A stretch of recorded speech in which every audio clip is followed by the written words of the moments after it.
السلام علیکم ورحمۃ اللہ وبرکاتہ۔ الحمد للہ رب العالمین والصلاة والسلام علی رسولہ الکریم، اما بعد فاعوذ باللہ من الشیطان الرجیم، بسم اللہ الرحمن الرحیم۔ اما السفینۃ فکانت لمساکین یعملون فی البحر۔ محترم دوستوں اور ساتھیوں، گزشتہ دو ویڈیو میں نے آپ لوگوں کے سامنے یہ واضح کرنے کی کوشش کی ہے کہ جو مصیبتیں اور تکلیفیں انسانوں کو لاحق ہوتی ہیں، اس کا ایک مقصد اللہ تعالیٰ کے پیش نظر آزمائش اور امتحان ہوتا ہے، اور اسی طریقے سے اللہ کے پیش نظر تذکیر و تنبیہ ہوتی ہے، توبہ و اصلاح کا موقع اللہ تعالیٰ اپنے بندوں کو دیتا ہے۔ اس کی وضاحت آپ کے سامنے ہو گئی۔ اب ایک اور بات یہ ہے کہ جب مصیبتیں انسان کے اوپر آتی ہیں تو اس کا ایک مقصد یہ ہوتا ہے تاکہ انسانوں کے گناہوں کو دھل دیا جائے۔ وہ مصیبتیں تکلیفیں اس لیے آتی ہیں تاکہ وہ ہمارے گناہوں کا کفارہ بن جائیں۔ آزمائش پر اگر آدمی ثابت قدم رہتا ہے، مصیبتوں پر اگر آدمی جمع رہتا ہے، برداشت کر لیتا ہے، تو وہ مصیبتیں اس کے لیے کفارہ بن جاتی ہیں۔ جیسے کہ پیارے نبی محمد رسول اللہ صلی اللہ علیہ وسلم نے ارشاد فرمایا، ما من مصیبت تصیب المسلم الا کفر اللہ بها عنہ حتی الشوکۃ یشاکوها۔ پیارے نبی صلی اللہ علیہ وسلم نے ارشاد فرمایا کہ کسی بھی مسلمان کو کوئی تکلیف پہنچتی ہے، مصیبت پہنچتی ہے، تو وہ تکلیف اس کے لیے گناہوں کی بخشش کا ذریعہ بن جاتی ہے، کفارے کا ذریعہ بنتی ہے۔ حتی الشوکۃ یشاکوها، یہاں تک کہ اگر ایک کانٹا بھی چبھ جاتا ہے تو وہ کانٹا بھی اس کے لیے کفارے کا سبب بنتا ہے۔ یہ اللہ کے نبی صلی اللہ علیہ وسلم نے فرمایا ہے، صحیح بخاری کی روایت ہے۔ اس سے پتہ چلتا ہے کہ مصیبتیں تکلیفیں آتی ہیں تو آدمی کو پریشان نہیں ہونا چاہیے، واویلا اور ہنگامہ مچانا نہیں چاہیے۔ مسلمانوں کو چاہیے، مومنوں کو چاہیے کہ ایسی مصیبتوں پر وہ کیا کرے، ثابت قدم رہے۔ جب وہ ثابت قدم رہے گا تو فائدہ یہ ہوگا کہ جو گناہ ہمارے سے سرزد ہو جاتے ہیں ان گناہوں کو اللہ تعالیٰ معاف کر دے گا، گناہوں کا کفارہ بن جاتی ہیں مصیبتیں۔ ایک اور روایت ہے، پیارے نبی صلی اللہ علیہ وسلم نے ارشاد فرمایا ہے، ما یصیب المسلم من نصب ولا وصب ولا ہم ولا حزن ولا اذى ولا غم حتى الشوکۃ یشاکوها الا کفر اللہ بها من خطایا۔ پیارے نبی صلی اللہ علیہ وسلم نے ارشاد فرمایا کہ مسلمان کو کوئی بھی پریشانی پہنچتی ہو یا رنج پہنچتا ہو، ملال ہو، غم ہو، تکلیف ہو، غم کوئی بھی چیز ہو، ایسی تکلیف پہنچے، کوئی بھی تکلیف پہنچے، یہاں تک کہ کانٹا بھی چبھ جائے، تو اس کا فائدہ یہ ہوتا ہے کہ اللہ تعالیٰ ان کے خطاؤں کو، گناہوں کو معاف کر دیتا ہے، درگزر فرما دیتا ہے۔ یہ دو حدیثیں جو آپ کے سامنے پیش کی گئیں، اس سے پتہ چلتا ہے کہ اللہ کے نبی صلی اللہ علیہ وسلم نے ارشاد فرمایا کہ مصیبتیں اور تکلیفیں جب آئیں اور آدمی اس پر ثابت قدم رہے تو وہ ساری چیزیں گناہوں کا کفارہ بن جاتی ہیں۔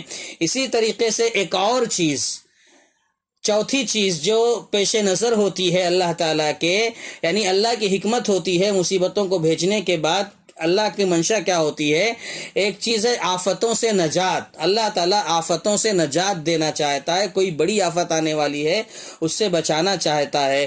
جیسے کہ موسیٰ علیہ السلام اور خضر علیہ السلام کے واقعے میں ہے کہ موسیٰ علیہ السلام جب خضر علیہ السلام کے پاس جاتے ہیں اور کہتے ہیں کہ میں آپ کے پاس علم سیکھنے آیا ہوں، تو اس وقت خضر علیہ السلام نے کہا کہ تم میرے ساتھ نہیں رہ سکتے ہو، میرے ساتھ تم صبر نہیں کر سکتے ہو۔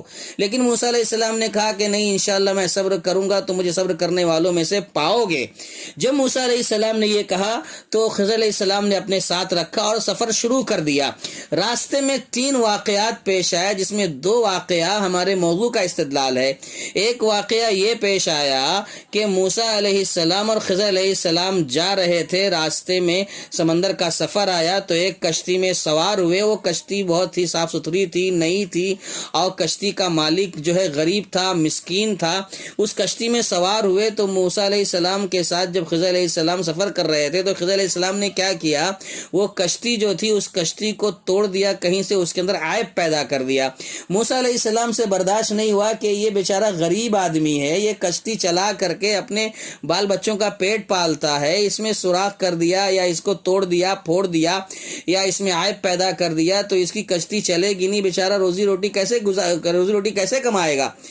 تو موسیٰ علیہ السلام نے سوال کر لیا. پھر اس کے بعد ایک دوسرا واقعہ یہ پیش آیا کہ خضر علیہ السلام آگے چل کر کے ایک بچہ جو کھیل رہا تھا اس بچے کے پاس جاتے ہیں اور اس کا گلا دبا کر یا کسی بھی طریقے سے اس کا قتل کر دیتے ہیں. موسیٰ علیہ السلام کو بھی برداشت نہیں ہوا, سوال کر بیٹھے. تو خضر علیہ السلام نے آخر میں مجبور ہو کر کہا کہ تم میرے ساتھ صبر نہیں کر سکتے ہو. تو ان دونوں واقعات کا جواب دیا. پہلا معاملہ یہ تھا کہ جو کشتی جس میں موسیٰ علیہ السلام اور خضر علیہ السلام سفر کر رہے تھے اور خضر علیہ السلام نے اس کشتی کو توڑ دیا تھا تھوڑا سا, تو اس کی وجہ اور حکمت یہ بیان فرمائی. کہا کہ اما السفینۃ فکانت لمساکین یعملون فی البحر, یہ کشتی جو ہے یہ مسکینوں کی ہے, محتاجوں کی ضرورت مندوں کی ہے, یہ سمندر میں سفر کرتے ہیں. تو میں نے یہ چاہا کہ اس کشتی میں ایک کچھ عیب پیدا کر دوں.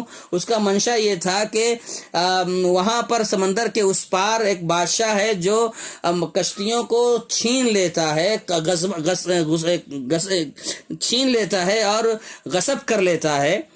تو جب غصب کر لے گا, چھین لے گا, تو ان کی روزی روٹی کا مسئلہ ہمیشہ کے لیے ختم ہو جائے گا. اس لیے اس میں اگر عیب رہے گا, کمزوری رہے گی, تو بادشاہ اسے نہیں چھوئے گا. یہ حکمت تھی کہ بادشاہ جو ہے جس کے اندر عیب رہتا ہے اسے نہیں لیتا. تو یہ حکمت کے تحت جو ہے میں نے وہ اس کشتی میں تھوڑی سی خرابی پیدا کر دی تاکہ وہ ہمیشہ کے لیے کشتی محفوظ ہو جائے. اسی طریقے سے دوسرا جو واقعہ پیش آیا اس میں یہ بیان کیا گیا کہ جو لڑکا تھا وہ لڑکا ہو سکتا تھا مستقبل میں والدین کے لیے سرکشی کا, کفر کا ذریعہ بنتا تھا. ماں باپ نیک تھے, جیسے کہ قرآن نے کہا وَأَمَّا الْغُلَامُ فَكَانَ أَبَوَاهُ مُؤْمِنَيْنِ فَخَشِينَا أَن يُرْهِقَهُمَا طُغْيَانًا وَكُفْرًا. تو معلوم یہ ہوا کہ وہ کشتی جب ٹوٹی, کشتی کو جب توڑا گیا تو ملاح کو, کشتی والے کو تکلیف ہوئی ہوگی کہ میری کشتی کو توڑا گیا. تو اس تکلیف جو آئی, مصیبت جو آئی کشتی ٹوٹنے سے, اس کے پیچھے ایک منشا یہ تھی کہ ایک بڑی آفت آنے والی تھی کہ بادشاہ وہ چھین لیتا, اس سے نجات دلانا مقصود تھا.